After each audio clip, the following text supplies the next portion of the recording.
জামাতে সুপরিকল্পিত রাজনৈতিক প্রতারণা, বললেন নাহিদ ইসলাম। দর্শক, জনপ্রিয় সংবাদে স্বাগত।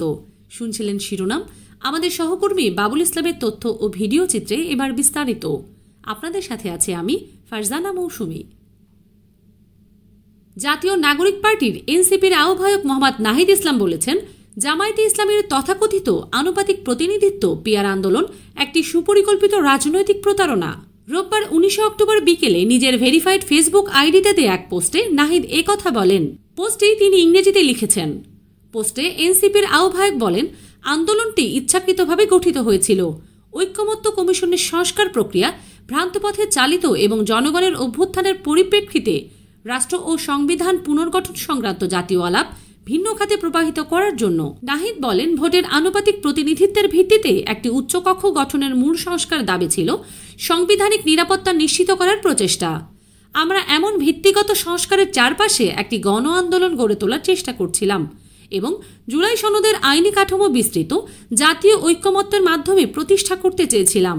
তিনি আরও লেখেন, কিন্তু জামায়াত ও তার মিত্ররা এই এজেন্ডা ছিনতাই করে একে সুকৌশলে পিয়ার ইস্যুতে নামিয়ে আনে এবং বিষয়টি নিজেদের সংকীর্ণ দলের স্বার্থে দর কষাকষির হাতিয়ার হিসেবে ব্যবহার করে।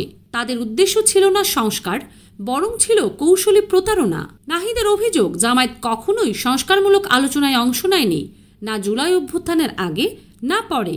তারা কখনোই কোনো গঠনমূলক প্রস্তাব দেয়নি, কোনো সাংবিধানিক দৃষ্টিভঙ্গি উপস্থাপন করেনি কিংবা একটি গণতান্ত্রিক প্রজাতন্ত্র প্রতিষ্ঠার প্রতিশ্রুতিও দেয়নি। নাহিদ জানান, ঐক্যমত্য কমিশনে জামায়াতের হঠাৎ করে সংস্কারের পক্ষে অবস্থান নেওয়া আদর্শগত বিশ্বাসের প্রকাশ ছিল না, বরং এটা ছিল একটি রাজনৈতিক অনুপ্রবেশ, সংস্কারের ছদ্মবেশী নাশকতা।